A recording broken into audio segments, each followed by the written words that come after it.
This show is clean. Wink. Pretty much. Mike's Daily Podcast. Effizode 717. Hello, it's Mike Matthews broadcasting from the last place on earth located somewhere in Podcastle Valley, California. Today, Benita, the Disgruntled Fiddle Player, the Brewmaster, plus it's the return of the much-missed segment called The Bottom of the Charts, where we go back 44 years ago in honor of a very special celebrity.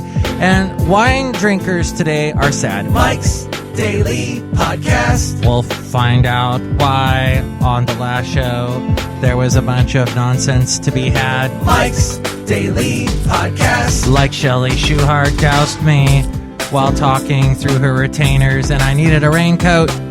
Then somebody brought in a facetious goat and he said jokes that were really bad. And then I think I regretted saying that joke.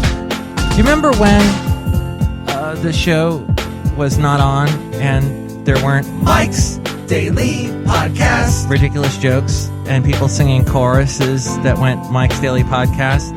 That was just a little while ago. Mike's. But now, Daily, we forge ahead. Podcast. Because, yeah! Forging heads is what you do when you work at a statue making facility. What? Now I'm dipping into Don Johnson jokes. I mean Don Martin jokes. Don Martin, the amazing artist who lived till 1988 and did all these funny cartoons in Mad Magazine. Look who just walked in. Hi, Mike. It's Benita, the rodeo queen. How y'all doing? It's a disgruntled fiddle player, tell you what. What? Mock, you're really freestyling it today, aren't you? Just sort of like, yeah, out in the wind is what it is today.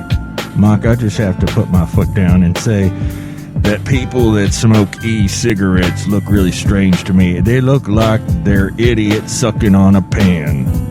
Yeah, but just think that they're not, releasing actual smoke. It's just vapor into the air. That's not as bad as the smoke. I was sitting at a Pete's Coffee today because I'm part of the Pete's Coffee Club. And they've got this thing right now. If you buy one of their pastries, they'll give you one of their strange new coconut drinks that's full of syrup and tastes icky for free. So I was doing that sitting out there with Basil the Boxer. And oh man, how he wanted my Pete's coffee drink. And the little maple scone thing I was eating. He was really wanting it. But this guy was sitting like a few feet away and smoking, which you're not supposed to do around an eating establishment here in Podcastle Valley, California. Bad. But this guy, well, there's a liquor store a few doors down, and he looked like he had been drinking all morning. Young guy, I don't know what the situation was, but he was like getting up, walking around, like stomping, walking, like trying to be a drama queen and be drunk simultaneously, which is what I guess you do on a Friday morning in Podcastle Valley. I mean, I guess. At least he wasn't a drama queen sucking on a pen. Good point. I didn't even realize we were trying to make a point. But look who else just walked in. Hello there, Mike. I make the root beer because I'm the brewmaster. Oh, boy. What is the root beer you made today, Brewmaster? Mike, I made a delicious coconut root beer with really disgusting coconut syrups like they use at Pete's Coffee. Oh, boy. And I guess they won't be a sponsor of this show. Well, let me try it. So good. Yes, that is the most artificial coconut syrup flavor I have ever tasted. Quite an achievement, Brewmaster. Thank you. You know, this is also an achievement that wine lovers used to be able to go, oh, I can drink wine and it'll help my heart. Yay, let's hear it for helping our hearts through drinking wine. And let's hear it for people that stomp around and drink at 10 o'clock in the morning. You know, that's what they do in Podcastle Valley around Pete's Coffee places for some reason. It's the thing. So 155 researchers took part in a study in Northern America, UK, Europe, Australia.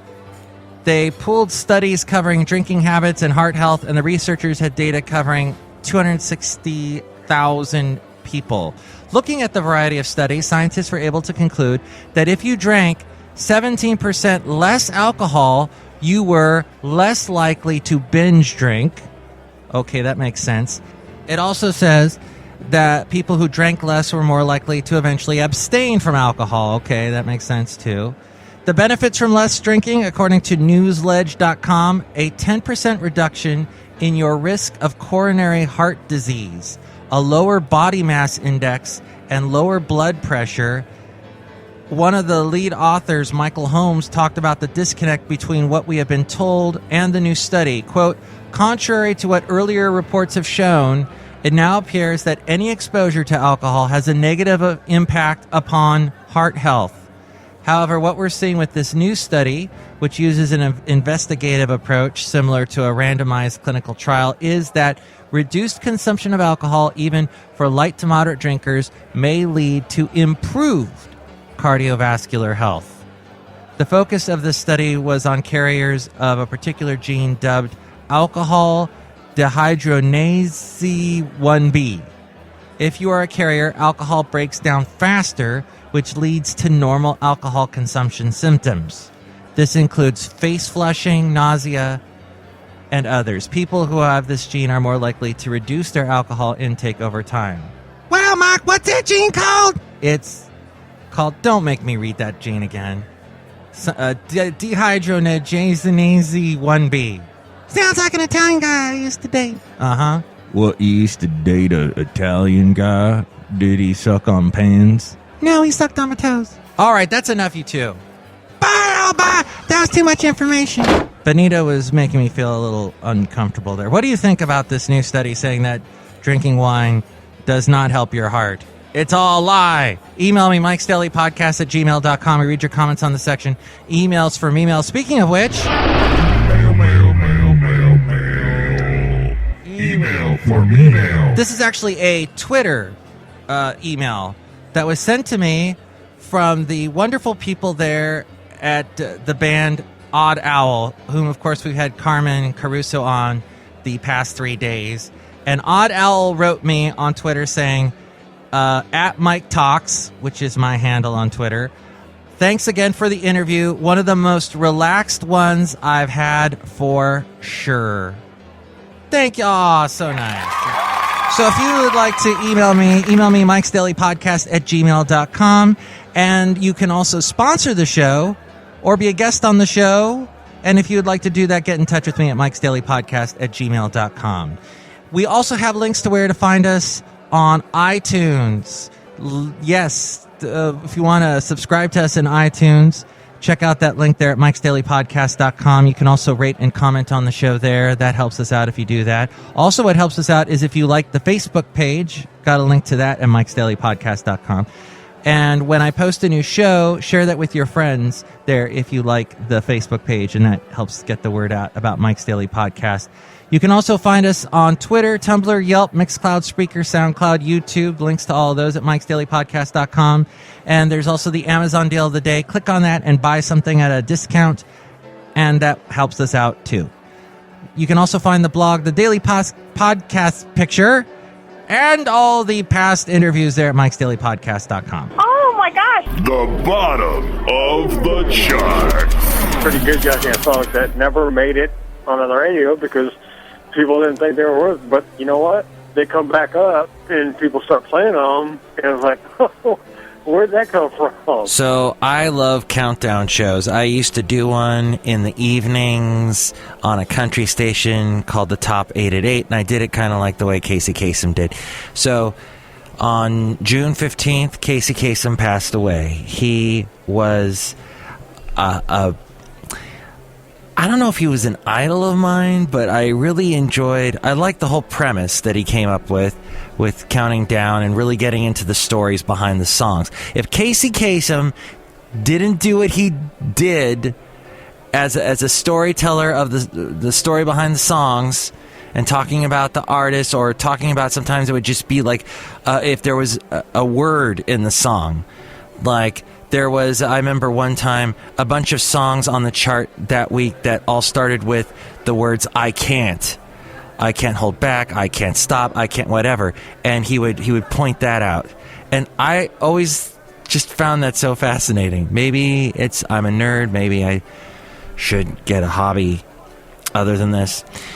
But I enjoyed his voice. His voice was soft and warm and upbeat. He totally never once improvised. Everything was written down. There's the classic clip of him going completely nuts because of the way that the person that wrote the script for him wrote it that week. And there was a dedication to a dog that he took exception to for some reason, which after that clip was made public, which it was made public in the pre-YouTube, pre-internet days, when to get such clips, you'd have to have someone tape it off of someone who would tape it off of someone who... So basically a cassette would get, recorded about 80 different generations, and you'd finally get a copy. Well, you'd only really get a copy if you worked in radio. Oh, and then the DJs would sometimes play it on the air as a joke. And Casey Kasem said, look, I was having a really hard day that day, and that's why I flew off the handle. But he was... Casey Kasem, I loved what he said about... He would always talk about the wonders of a song. Isn't it great? You have this 3.5 minute, 4 minute, sometimes 5 minute songs in the pop world that convey this feeling that get you to be happy or sad, or that remind you of something. And he just was a lover of the song. And it's always amazing to me that he was not a songwriter or someone who became famous as a songwriter, like Neil Young, or someone who, because he just loved music. So Casey's gone. The other interesting story I have about him is that his son, I actually was his tutor or trainer or whatever you want to call it, the person that showed him how to work the radio equipment at this radio station in Thousand Oaks. I was the one to train him. And I think he came in twice, and he looked just like his dad, didn't sound anything like him. Oh, but that was interesting to me, too, because I had gotten my start in radio playing back the Casey Kasem shows, and they came on record, they came on vinyl, and you would have to, play it off the record player, because most radio stations then, all radio stations then really had record players. So you would play the show back on that. Later, of course, CD.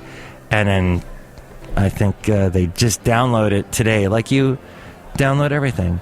So in honor of him, let us do the bottom of the charts for the year that American Top 40 started, 1970.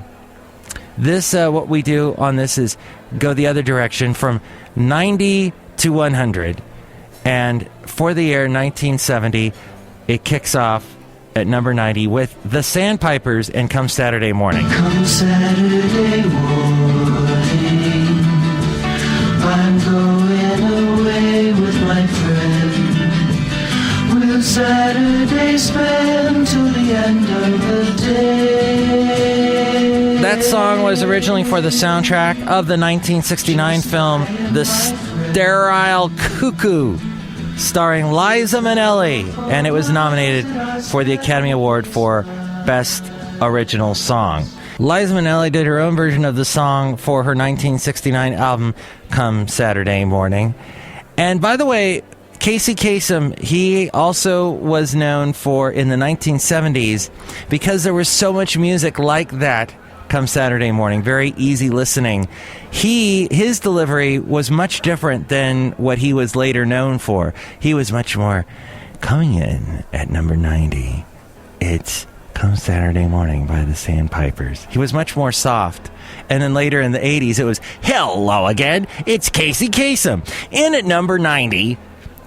And he had a lot more energy. But then as he got older, and he finally retired, I think in 2009, as he got older, and he was quite old when he retired, his voice was once again kind of, and in at number 90, it's the Goo Goo Dolls. At number 91 is Psychedelic Shack. This single is The Temptations' continuing submergence into psychedelia. with multi-lead vocals, hard rock guitar, synthesizer sound effects, multi-track drums, and stereo shifting vocals, giving the record a distinct sound, which was getting more and more popular in that time frame. The song's title and lyrics refer to a type of hippie nightclub popular in the late 1960s. You can have your fortune told. You can learn the meaning of soul. There ain't no such thing as time. Exists in the air. Peace signs planted everywhere. I guarantee you this place will blow your mind.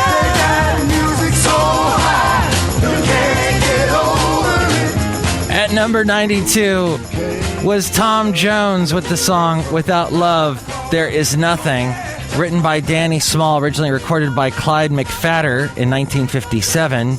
That version peaked at number 6 on the R&B bestseller chart. And throughout the years, the song has been recorded by a number of artists, including Ray Charles, Elvis Presley, and Oscar Tony. In 1969, Tom Jones recorded the most successful charting version of the song. It reached number 5 on the U.S. Hot 100 and number 1 on the Easy Listening chart. And for 1970, it comes in at number 92. Without you, there can be no tomorrow. No more rainbows to follow. If you should go. In at number 93 is Pacific Gas and Electric, the band, and the song Are You Ready? They were an American blues rock band in the late 60s and early 70s, led by singer Charlie Allen. They formed in Los Angeles in 1967. And this was about the festival. She had not been there herself since she was told by a manager that would be more advantageous for her to appear on the Dick Cavett show. So she wrote this song in a hotel room in New York City, watching televised reports on the festival, according to Wikipedia. The deprivation of not being able to go provided me with an intense angle on Woodstock, she said. It was later released on her third album, Ladies of the Canyon, in 1970. And Crosby, Stills, Nash & Young had a hit with it, as did the Matthews Southern Comfort, which I have nothing to do with, not that I know of. I wish I did. But Crosby, Stills, Nash & Young come in at number 94 with it. By the time we got to Woodstock, we were half a million strong. And everywhere was a song and a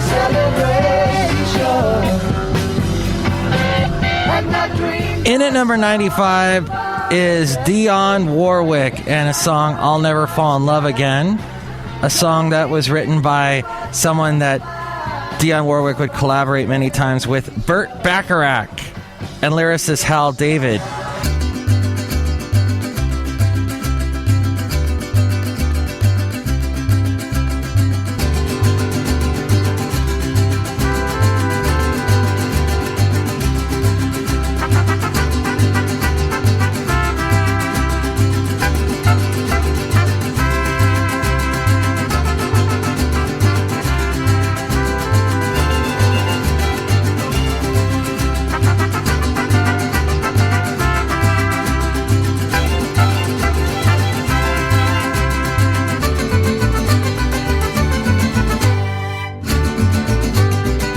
But here's Dionne with Dionne Warwick, that would be, I'll Never Fall in Love Again. What do you get when you fall in love?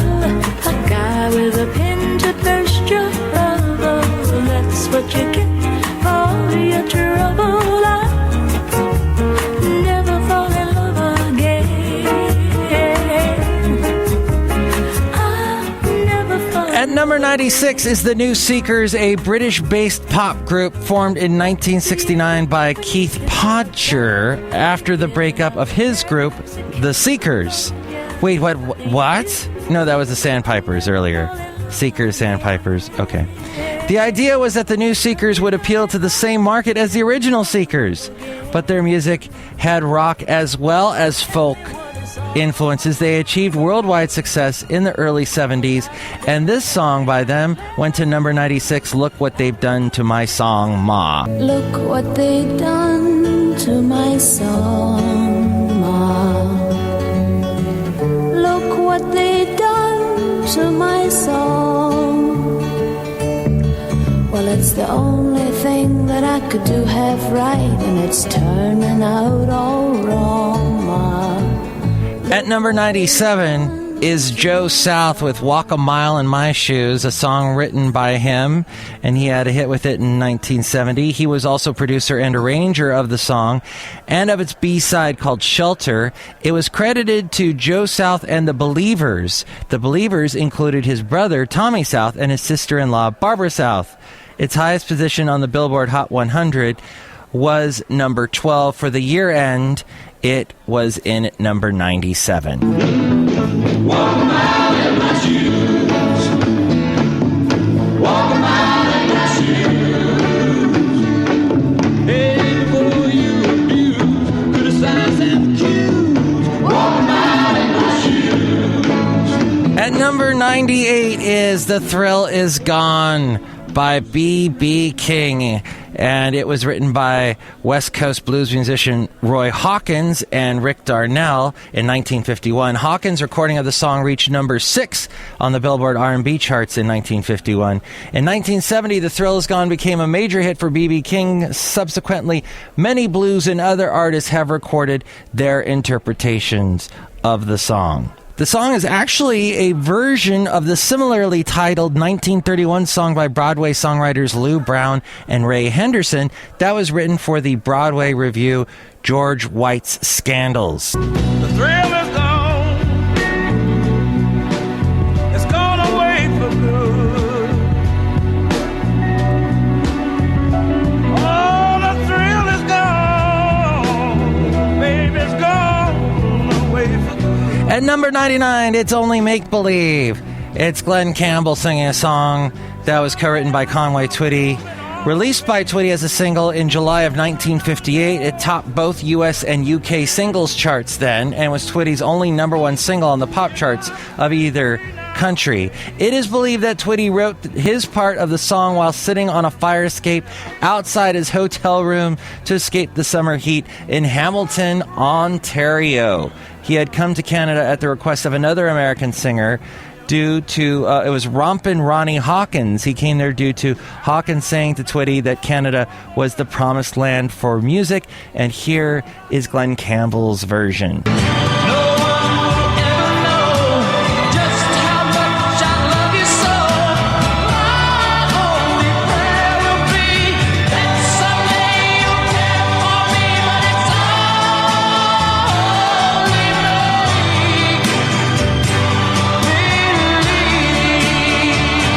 By the way, Conway Twitty died in the 90s, but I saw him sing that song on a show just previous to his death, and he could still just nail that song.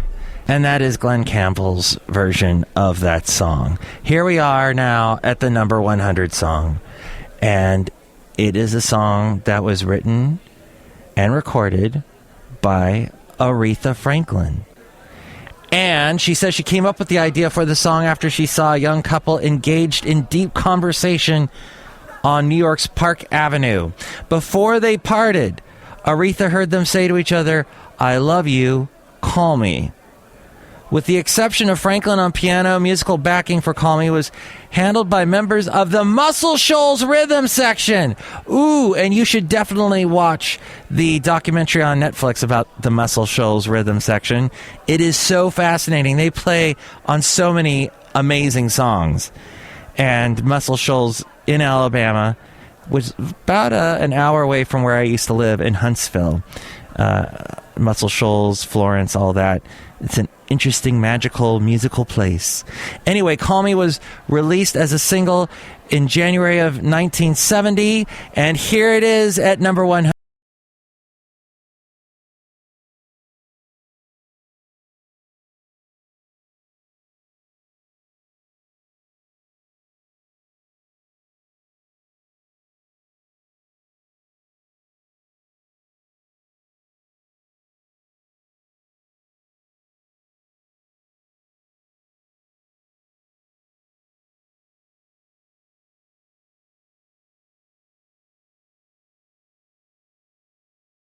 with one of the musicians of the rhythm section at the Muscle Shoals rhythm section. So anyway, watch this documentary. It's amazing. But there you go.